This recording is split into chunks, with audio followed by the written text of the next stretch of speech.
Assalamualaikum warahmatullahi wabarakatuh. Apa kabar teman-teman penikmat cerita horor dimanapun Anda berada? Dengan tidak bosan, saya berdoa semoga teman-teman semua selalu dalam keadaan sehat walafiat, selalu diberikan kemudahan dalam segala urusannya. Amin. Di kesempatan kali ini, saya akan membagikan satu cerita horor dan mistis. Seperti apa ceritanya? Mari kita mulai. Bantal mayit. Cerita ini saya dapatkan ketika saya mendatangi acara tahlil rutin tahunan almarhum mbah saya beberapa saat yang lalu. Sebut saja namanya Ferdi. Ia adalah teman bermain saya saat berada di rumah mbah waktu masih kecil. Bekerja di luar pulau membuatnya jarang sekali pulang ke kampung halamannya. Namun nasib kurang baik menimpanya. Ia diputus kerja oleh tempat kerjanya saat kasus COVID-19 masih ganas-ganasnya. Dan untungnya tabungannya cukup untuk membuka sebuah usaha roti bakar di dekat rumahnya. Obrolan kami tentu saja ngalor ngidul, bertukar cerita mengenai pengalaman, pekerjaan, dan ujung-ujungnya soal hal gaib. Ferdi mengaku bahwa ketika masih SMP, ia pernah membuat ulah yang dari ulahnya tersebut satu dusun menjadi geger pada waktu itu. Kejadian waktu itu dinamai bantal mayit. Ferdi mengaku bahwa sudah cukup lama ia memendam cerita ini, karena kisah dari kejadian ini adalah sebab dari kelakuan usil dan penasaran masa remajanya. Untuk mempermudah cerita, kita beralih ke sudut pandang Ferdi. Waktu masih siang, aku dan teman-teman baru pulang dari sekolah. Seperti biasa, agenda kami setelah berganti baju adalah bermain pati lele. Lokasi kami bermain adalah berada di halaman rumah Pak Joko, salah satu orang yang memiliki halaman rumah luas yang ada di dusun kami. Saat kami sudah berkumpul dan baru saja memulai permainan, tiba-tiba ada sebuah pengumuman dari pengeras suara masjid. Innalillahi wa inna ilaihi roji'un. Telah meninggal dunia Bapak Suraji atau Cak Ji. Jenazah akan dikebumikan setelah sholat asyar. Aku dan keempat temanku, Alif, Aldo, Ega, dan Tio, kompak menghentikan permainan. Cak Ji gak ada. Ayo lihat penguburannya, tuturku bersemangat. Ayo wes, gas. Budal tok, saut teman-temanku. Tanpa mereka sadari, ada satu niatan usil yang kusimpan sendiri untuk kulaksanakan ketika di makam nanti. Asar telah selesai, kami sudah bersiap di depan masjid bersama warga yang lain. Sambil menunggu jenazah selesai disolatkan, aku mulai membuka cerita. Kamu percaya ndak kalau bantal mayit itu bisa datangin duit? Ya ndak lah, mitos tahun berapa itu? Ujar Ega. Memang Ega sendiri adalah orang yang mengedepankan logika daripada hal-hal gaib. Tahu, aneh-aneh aja, sambung Aldo. Tapi, masa beneran? Tanya Tio penasaran. Ega dan Aldo melirik. Sementara Alif hanya diam saja menyimak. Ya beneran toh, ayo dicoba. Nanti aku ambil bantal mayitnya. Nanti malam dites kebenarannya. Gila tak kamu? Jangan cari masalah lah, bantah Ega. Lah iya, nanti kalau ada apa-apa gimana? Aldo ikut menyauti. Sudahlah, berani ndak? Kalau emang kamu ndak percaya, ya sudah, ikut nemenin aja. Balasku tak kalah bersemangat. Karena harga diriku merasa direndahkan, akhirnya Ega dan Aldo menyanggupi untuk ikut menemani. Jadi begini, nanti gumpalan bulat tanah liat yang buat bantal mayatnya tak ambil. Malamnya jam 8, ayo kumpul di pos. Aku mau nyoba ajaran dari guruku.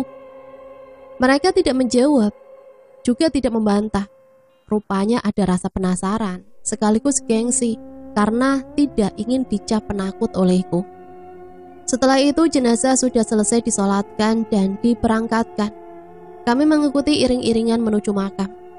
Sebelum jenazah akan dimasukkan ke dalam liang lahat, aku berpura-pura membantu proses pemakaman. Mulai dari menurunkan jenazah ke liang lahat sampai menguburkannya. Saat akan menutup jenazah dengan dinding bambu, aku mengambil buntalan tanah liat yang menjadi bantal mayitnya. Tanpa ada yang melihat keanehan, prosesi pemakaman pun berjalan seperti biasa. Baru sepulang dari makam, kutunjukkan pada teman-temanku bahwa aku berhasil mengambil bantal dari jenazah Cak J. Sekarang mari pulang, nanti jangan lupa kumpul di pos jam 8 malam. Tuturku. Kami menyanggupi kemudian berpencar menuju rumah masing-masing. Sepanjang perjalanan pulang, sebenarnya aku ragu akan niatku ini. Kok jadi takut sendiri gini ya? Batinku dalam hati. Namun sungguh rasa gengsiku saat itu terlampau lebih besar daripada rasa takut yang membayangi. Sesampainya di rumah, kuletakkan bantal mayit tadi di bawah pohon nangka, samping rumah agar tidak terlalu mencolok. Saat mandi sekalian nyuci baju bekas masuk kuburan tadi. Aku mencium bau seperti pandan yang lumayan menyengat. Padahal ibu dan ayah tidak pernah menanam tumbuhan pandan di sekitar pekarangan rumah. Di saat aku terdiam sejenak mencium bau pandan tersebut, mendadak pintu kamar mandi digedor dari luar. Kalau mandi jangan lama-lama, sudah mau surup itu loh, segera sholat maghrib. Suara ibu dari luar. Bu, jangan membuat terkejut gitu napa? Balasku dengan nada agak tinggi. Namun tak ada balasan, suara dari arah luar. Tanpa pikir panjang, akhirnya segera ku selesaikan mencuci baju dan mandiku. Azan maghrib berkumandang. Saat itu aku lebih memilih untuk beribadah di rumah daripada di masjid. Meskipun jarak antara rumah ke masjid cukup dekat. Karena setelah selesai sholat, aku mempersiapkan barang-barang yang akan kubawa ke pos nanti malam. Barang seperti dedupaan, minyak serimpi, dan batok kelapa sudah tersiap di bawah tempat tidur. Bagi yang penasaran mengapa aku memiliki barang-barang seperti itu, karena aku mengikuti salah satu perguruan bela diri di desa seberang, yang mana dalam proses pendewasaan diri nantinya, aku baru sadar bahwa hal yang kulakukan saat ini benar-benar sudah menjadi perbuatan yang salah di mata agama dan norma. Setelah dirasa cukup, aku menuju dapur untuk makan malam.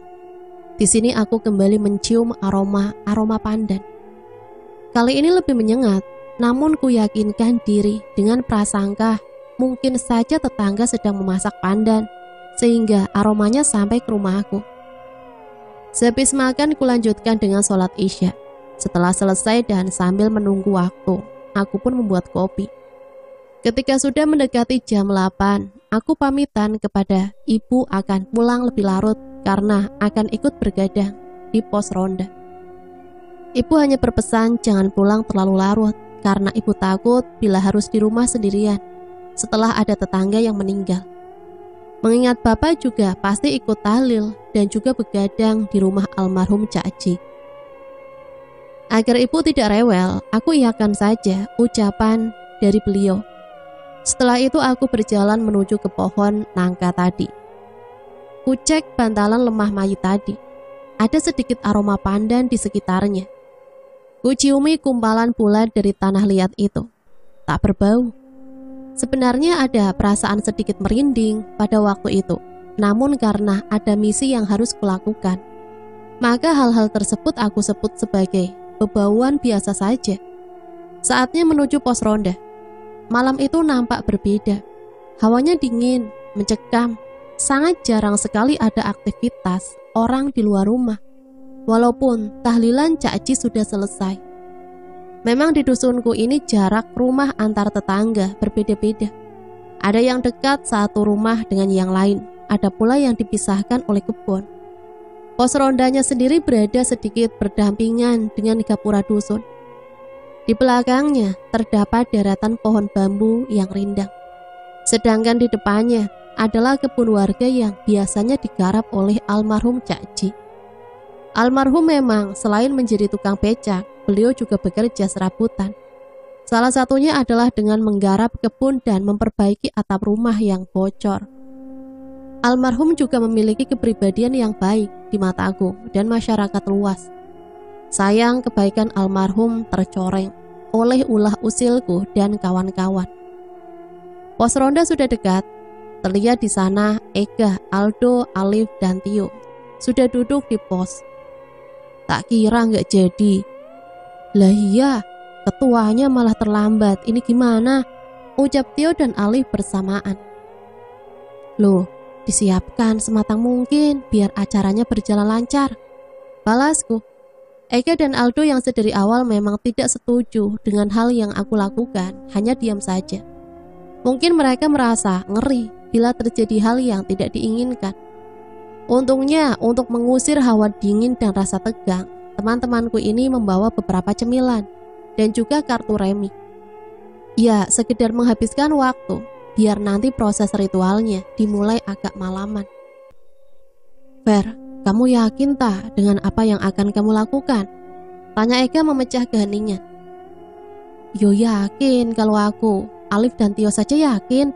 Kalau kamu takut, tidak usah ikut, tidak apa, nanti kalau dapat, besok tak kasih. Tegasku. Sebenarnya Tio dan Alif dari awal tidak secara gamblang berkata setuju. Cuma agar memancing keberanian si Ega dan Aldo, mereka berdua kusebutin. Ega dan Aldo saling lirik. Ada semacam keraguan dari dalam diri mereka. Ya sudahlah, tidak apa-apa. Tegasku lagi. Kubuka kresek yang aku bawa dari rumah. Ku keluarkan segala isinya. Aku menyalakan dupa. Semerbak wanginya benar-benar membuat bulu kuduk berdiri. Lalu kubakar batok kelapa yang sudah kusirami minyak serimpi dan kubacakan mantra-mantra. Hening, angin seperti enggan untuk sekedar lewat, berhembus dan jangkrik pun seperti tak berani bersuara. Ketika api dari batok tiba-tiba membesar, saat itulah aku lempar bantal mayit itu ke tengahnya. Percaya atau tidak, setelah api membakar gumpalan tanah liat tersebut, tiba-tiba aromanya berubah menjadi bau pandan yang sangat menyengat. Fer, sudah hentikan, ucap Aldo sedikit panik. Mau selesai, nanggung, balasku singkat. Kami berempat menyaksikan di mana kobaran api tadi tiba-tiba langsung mati dan hanya menyisakan asap yang masih berbau pandan. Sudah selesai, tinggal menunggu, ucapku lirih sambil melihat jam tangan yang menunjukkan pukul 11:30 malam. Untuk mencairkan suasana, kami bermain kartu remi sambil memakan kacang dan gorengan yang dibawakan Tio dan Aldo. Saat sedang asik-asiknya bermain, tiba-tiba angin berhembus cukup kencang. Hembusan itu membuat pohon bambu yang ada di belakang pos menghasilkan suara decitan yang lumayan bikin merinding. Dan entah dari mana datangnya, tiba-tiba ada suara burung dares yang memekakkan telinga. Sudah mau datang ini, batinku. Aldo, Ega, Tio, dan Alif hanya terdiam sambil sesekali ku dengar mereka berdoa. Agar menenangkan hati mereka, aku menyuruh mereka bergandengan tangan sembari terus melafalkan doa-doa. Puncaknya adalah ketika dari atap pos yang masih terbuat dari seng seperti ada barang besar yang jatuh menimpa tepat di atasnya. Brak! Alif menjerit kaget. Mungkin nyalinya juga sudah mulai luntur. Aku dengan cekatan lari dan menengok ke arah atas pos. Gak ada apa-apa.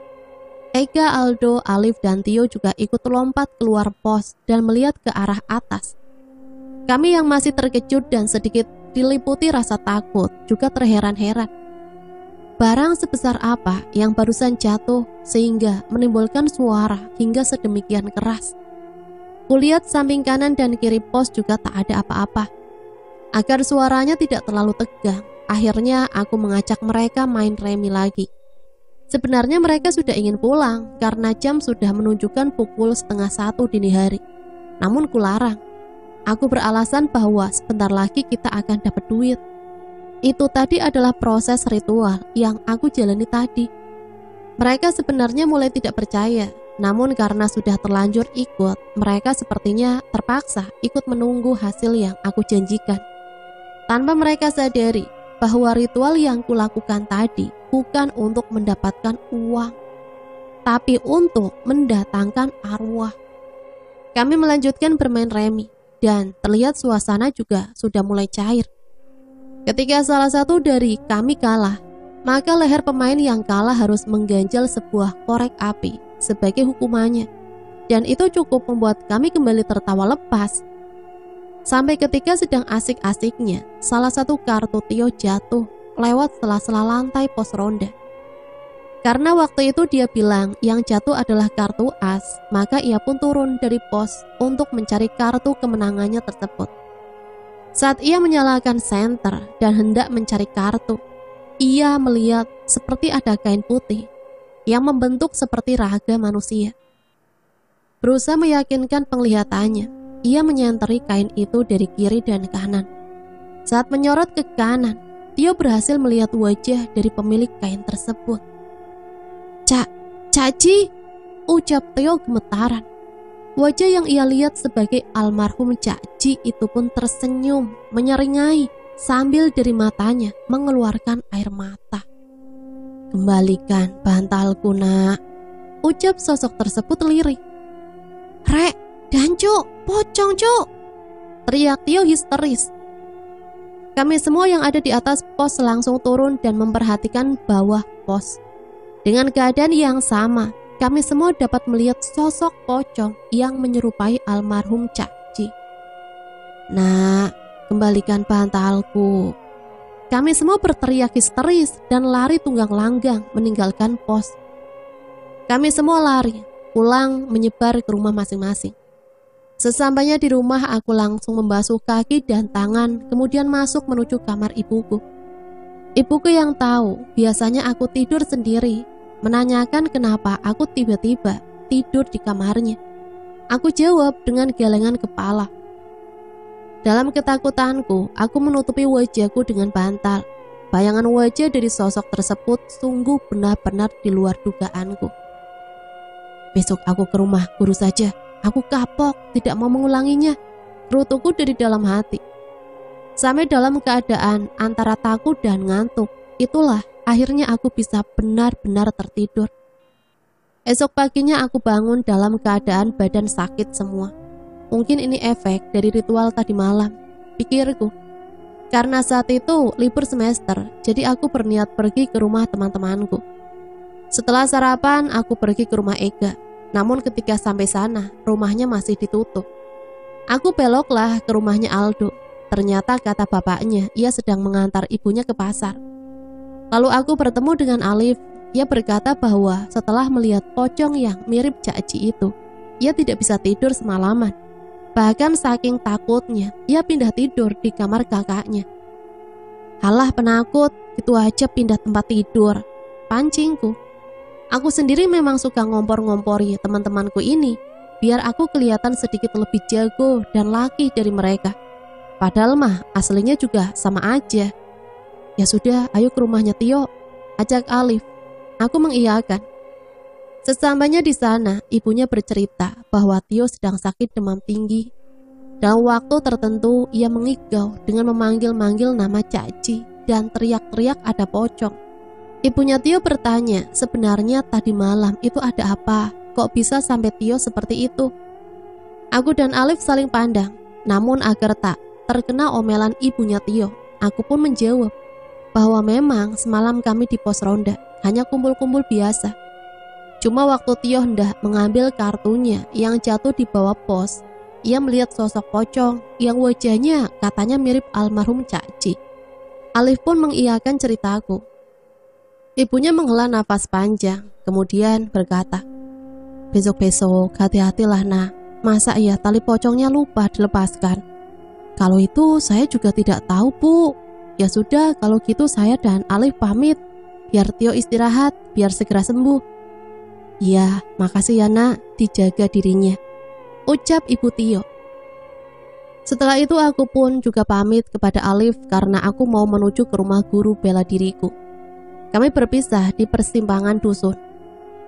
Singkat cerita, aku sampai di rumah guruku. Aku menceritakan kejadian tadi malam beserta proses ritualnya.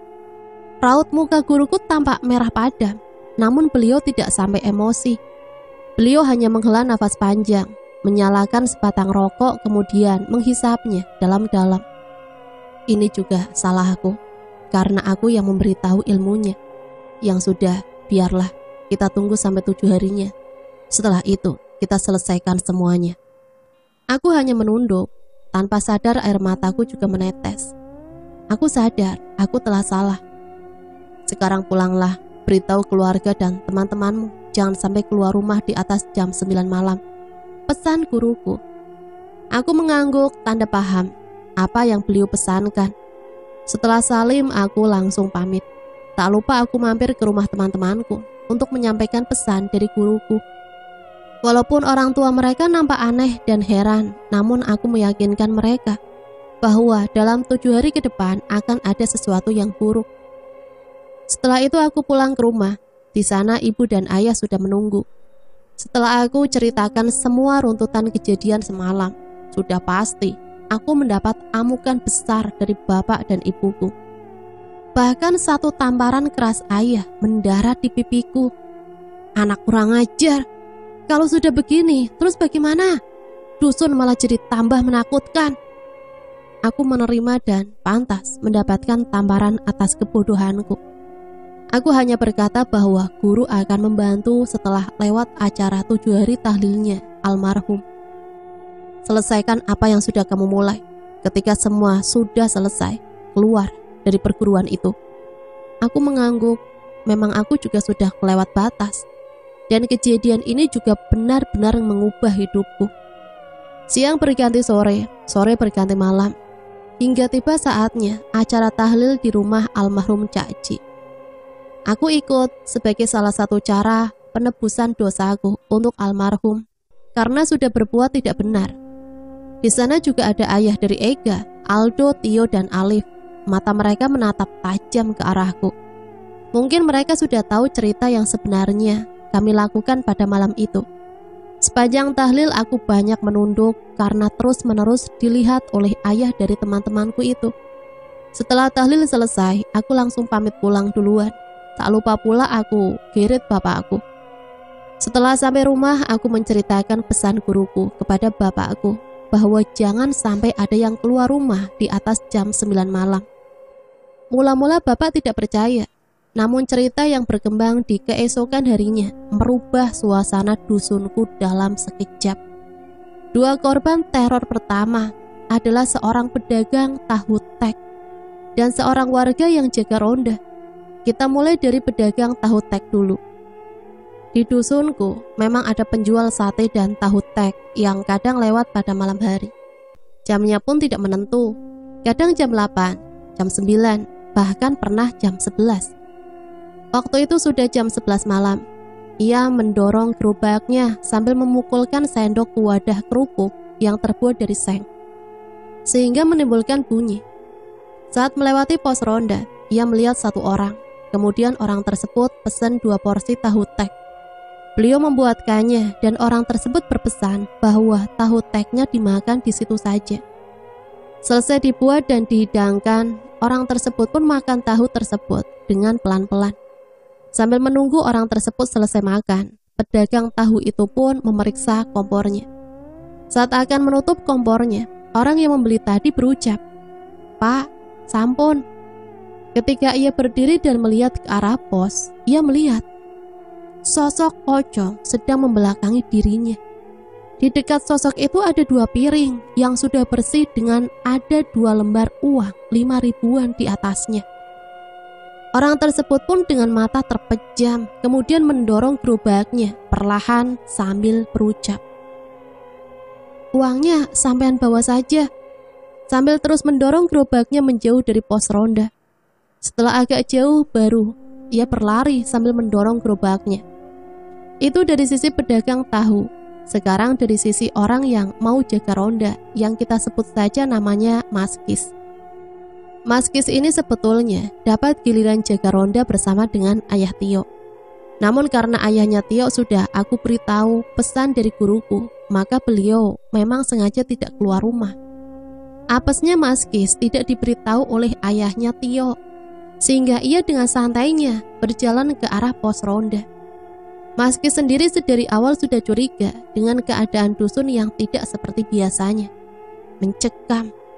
Padahal masih setengah 10 malam, di mana menurutnya belum terlalu larut untuk keadaan seperti ini. Sambil layah-layah dan merokok di pos, tiba-tiba ia mencium semerbak bau pandan yang menyengat. Namun di kebun depan pos juga terdapat tanaman pandan. Namun tentu baunya tidak sampai menyengat seperti saat itu. Mas Kis mulai merinding, ditambah lagi ayahnya Tio tak kunjung datang. Dalam kegelisahannya, ia dikejutkan dengan suara benda jatuh dari atas pos ronda. Mas Kis bangkit, ia melihat dan mencari barang sebesar apakah yang jatuh itu. Sampai ketika ia melihat bawah pos, Mas Kis melihat sama persis apa yang Tio lihat pada waktu kemarin malam, yaitu sosok pocong dengan wajah menyerupai Cak Ji, dengan seringai senyumnya dan air mata yang tumpah dari kedua bola matanya. "Kis, bantalku mana, Kis?" ucap sosok tersebut. Mas Kis pun seketika pingsan, dan saat sadar hari sudah pagi, dan ia berada di rumah Pak Joko, orang yang rumahnya dekat dengan pos ronda. Setelah Mas Kis bercerita kepada Pak Joko dan juga istrinya, maka gemparlah dusunku. Berita mengenai sosok pocong yang mirip almarhum Cak Ji menyebar di mana-mana, bahkan sampai ke dusun sebelah. Yang lebih apes lagi adalah sosok tersebut sudah mulai mengetuk-ketuk pintu rumah warga. Orang yang pertama kali membuka ketukan pintu itu adalah Busum. Waktu itu jam 12 malam, ia terbangun karena haus. Ia di rumah sendiri karena suaminya yang kerja shift malam di pabrik. Memang biasanya pulangnya waktu setelah azan subuh. Saat akan menuju dapur, ia mendengar pintu depan diketuk dengan nada ketukan yang berjeda. "Siapa?" tanya Busum. Tak ada jawaban, namun ketukan itu terus ada. Mungkin tetangga, pikir Busum. Saat membuka pintu itulah wajahnya berhadapan langsung dengan wajah pocong yang menyerupai wajah Cak Ji. "Sum, bantalku mana, Sum?" Seketika pingsanlah Busum saat itu juga. Ketika suaminya pulang, ia heran kenapa pintu rumahnya terbuka. Dan begitu didekati, ia terkejut melihat istrinya tidur di depan pintu rumah. Saat berusaha untuk disadarkan, Busum terbangun dan menjerit dengan keras serta memeluk suaminya erat-erat. Setelah diberi air minum dan sedikit agak tenang, barulah Busum cerita bahwa ia baru saja melihat sosok pocong yang wajahnya mirip almarhum Cak Ji. Sontak setelah beberapa kejadian penampakan tersebut, dusunku menjadi sangat hening dan mencekam setelah diadakannya tahlil di rumah almarhum Cak Ji. Bahkan beberapa rumah juga mendapat teror ketukan yang diyakini diketuk oleh sosok pocong tersebut. Hingga akhirnya warga yang pernah melihat sosok pocong itu menafsirkan kejadian di luar nalar tersebut. Karena setiap kali sosok itu muncul, ia akan selalu mengucapkan hal yang sama. "Di mana bantalku?" Sehingga bisa diambil kesimpulan bahwa ada yang usil waktu penguburan jenazah almarhum Cak Ji. Warga pun mencari tahu dari mulut ke mulut mengenai siapa saja yang pertama kali melihat sosok ini. Dan sudah bisa diduga bahwa kami berlimalah yang menjadi kunci akan kehadiran sosok itu. Dan atas petunjuk dari keempat temankulah, akhirnya Pak Kadus datang ke rumahku. Beliau menyampaikan perihal rangkaian kejadian teror pocong belakangan ini, dan aku pun mengiyakan semua pertanyaan beliau. "Mohon maaf yang sebesar-besarnya, Pak, saya hilaf." Pak Kadus tentu saja marah. Bapak yang berada di sampingku pun hanya bisa diam saja. Kata bapak setelah itu, "Aku harus bertanggung jawab dengan perbuatan yang sudah aku lakukan." "Terus bagaimana solusinya?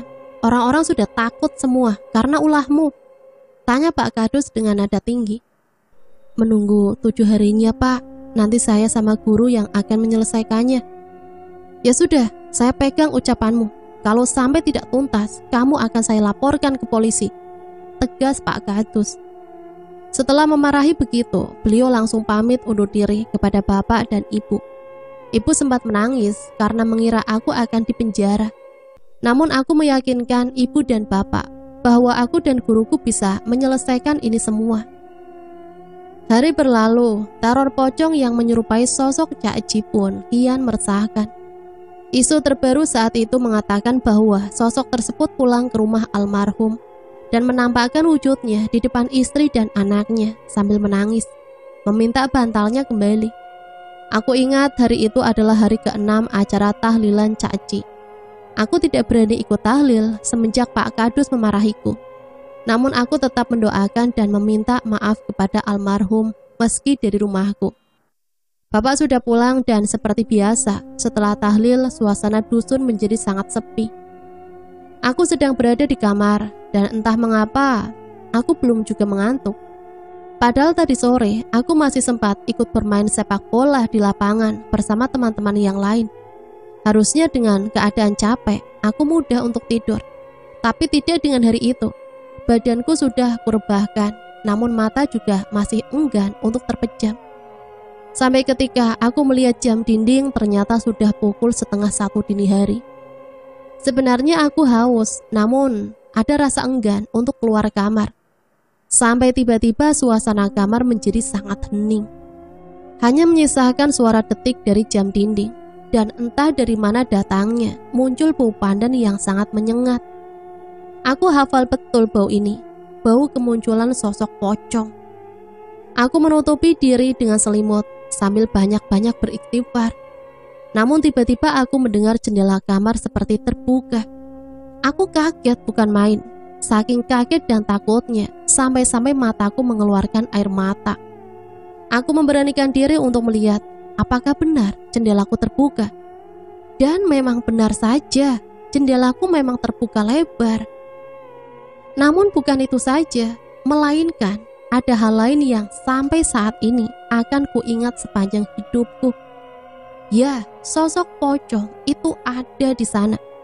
Dia berdiri tegak, kayaknya kotor, kumal, baunya menyeruak, aroma pandan, yang kadang diselingi aroma bangkai. Wajahnya hitam, sorot matanya memerah, seakan-akan ada rasa amarah yang begitu besar terhadapku. Kembalikan bantalku, ujar sosok itu, namun kali ini dengan nada kasar dan serak. Iya Cak Ji, besok saya kembalikan, balasku dengan mata terpejam. Jujur kalau diingat, aku masih sangat merinding. Setelah aku mengucapkan begitu, jendela seperti ditutup dalam keadaan dibanting. Aku menangis sejadi-jadinya, yang kemudian bapak datang masuk ke kamarku. Setelah menenangkanku, bapak bercerita bahwa sedari tadi ia juga merasakan hawa yang tidak enak. Kemudian bapak pergi untuk sholat tahajud. Di sela-sela sholat itulah bapak mencium bau pandan yang sangat menyengat. Teringat bahwa itu suatu tanda. Bapak pergi ke kamarku. Namun ketika sampai di pintu kamar, bapak tidak bisa membukanya. Bahkan bapak sampai menggedor-gedor pintuku agar aku mau membukakannya.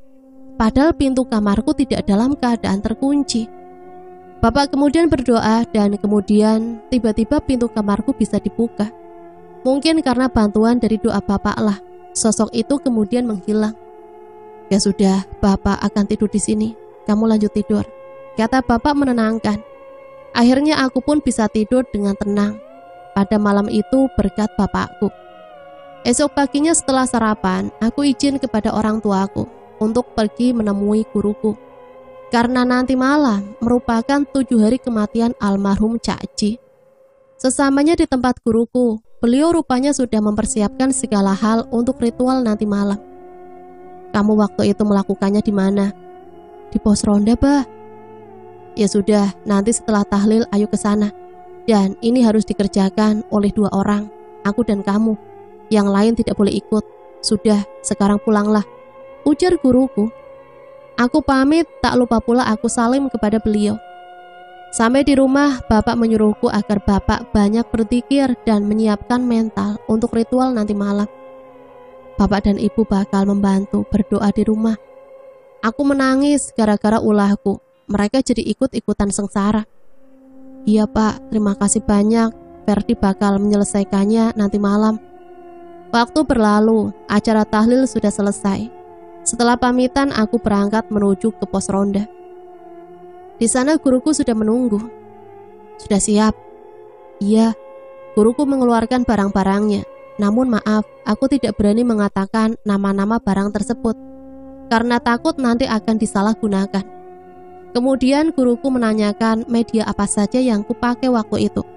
Kemudian aku mengatakan semuanya ke beliau. Aku disuruh mencari batok kelapa yang aku gunakan waktu itu untuk membakar bantal mayitnya. Dan untungnya batok itu masih berada di sebelah pos. Setelah ketemu, guruku memulai ritualnya. Ia berdoa, mulutnya berkomat kamit. Keringat bercucuran dari keningnya. Padahal malam itu cukup dingin. Bukan dingin karena hawa, namun dingin karena seperti ada energi gaib yang cukup besar. Hingga tiba-tiba tercium bau pandan yang sangat menyengat. Aku memegang guruku. Aku yang semalam habis melihat sosok tersebut hanya bisa gemetaran. Berdoa sebisamu, kalau takut pejamkan mata saja, pesan guruku. Aku berdoa sambil memejamkan mata. Sesekali aku juga melihat keluar. Barangkali aku melihat fenomena ataupun sesuatu. Di sela-sela ritual itu, tiba-tiba angin berhembus kencang. Bau pandan semakin menyengat. Aku tidak lagi berani untuk sekedar mengintip jalannya ritual. Sampai terdengar seperti suara ledakan dari depan pos. Guruku berhenti berdoa dan kuberanikan diri untuk melihat. Di tempat guruku melakukan ritual dan dari batok kelapa yang masih mengeluarkan asap, aku melihat seperti bayangan putih melesat, naik, kemudian menghilang. Guruku yang dari wajahnya nampak kecapean dengan nafas seperti orang habis lari maraton, berkata bahwa ritual telah selesai. Setelah minum, beliau berkata, "Alhamdulillah atas izin Allah, terornya selesai. Besok ayo ke makam Cak Eji." Aku mengucap syukur. Setelah kami membersihkan area pos, kami pulang dan aku diantar guruku sampai ke rumah. Sampai rumah beliau langsung berpamit karena hari sudah mulai dini hari. Ketika tidur, aku bermimpi melihat sosok almarhum Cak Eji. Namun kali ini beliau berwujud manusia biasa, bukan seperti sosok pocong. Beliau hanya diam, memandangku dari jauh. Aku menangis dan meminta maaf atas kelakuanku. Beliau hanya diam, kemudian perlahan-lahan menghilang. Ketika bangun, tiba-tiba bantal mayit itu ada di bawah kasurku. Tanpa pikir panjang, aku langsung menuju rumah guruku. Dan bersamanya, kami berdua pergi ke makam Cak Eji. Di sana kami berdoa dan meminta maaf atas perbuatanku yang sangat tidak bermoral itu. Saat akan selesai berdoa, guruku menyuruhku untuk menyerahkan gumpalan tanah yang menjadi bantal mayat itu. Dan di luar nalar, guruku mendorong bantalan tanah itu menembus makam, tepat di nisan yang menjadi tanda kepala dari jenazahnya, tanpa menggali makam tersebut. Aku yang menyaksikan peristiwa itu tercengang bukan main. Namun guruku berkata bahwa semua itu atas izin Tuhan. Setelah itu guruku menyuruhku untuk pulang. Sesampainya di rumah, aku berkata kepada bapak dan ibu bahwa semua ini sudah selesai dan kami semua mengucap syukur alhamdulillah. Sore setelah sholat asyar, aku bersama ibu dan bapak pergi ke rumah almarhum Cak Eji. Aku meminta maaf atas semua perlakuan dan perilaku terhadap jasad almarhum, di mana dari perbuatanku itu, teror pocong yang menyerupai sosok Cak Eji bergentayangan di dusun ini. Pihak keluarga tampak kecewa karena semasa hidupnya Cak Eji sangat baik kepada aku. Namun karena aku bilang bahwa semua ini sudah berakhir, pihak keluarga akhirnya mengikhlaskan. Semenjak kejadian itu, hubunganku dengan keluarga almarhum terjalin semakin erat. Aku sering mengirimi mereka makanan atau sekedar membelikan jajan untuk anak almarhum yang paling kecil. Itu semua kulakukan semata-mata untuk menebus dosaku kepada almarhum di masa lalu.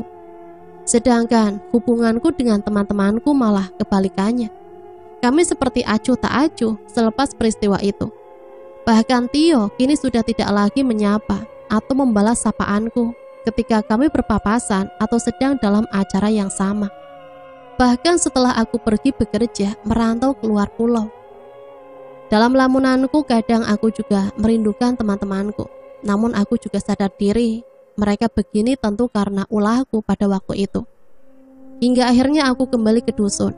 Hanya Alif yang sesekali mampir untuk membeli daganganku. Dan alhamdulillah berkat Alif, aku bisa sedikit mengobati rasa rindu pada teman-temanku. Memang terkadang rasa penasaran manusia melebihi batas kemampuan dari manusia itu sendiri. Sehingga dari rasa penasaran itu timbul berbagai macam hal yang tidak terduga, yang beberapa di antaranya bisa mengubah kehidupan seseorang. Demikian akhir cerita dari teman masa kecil saya. Tak lupa saya ucapkan terima kasih kepada Mas Ferdi selaku narasumber yang mau membagikan kisahnya. Semoga ada hikmah yang bisa kita ambil dari cerita ini ya. Sampai di sini Mimin pamit undur diri, mohon maaf apabila banyak salah kata. Sampai berjumpa kembali di cerita-cerita selanjutnya. Matur suwun, wassalamualaikum warahmatullahi wabarakatuh.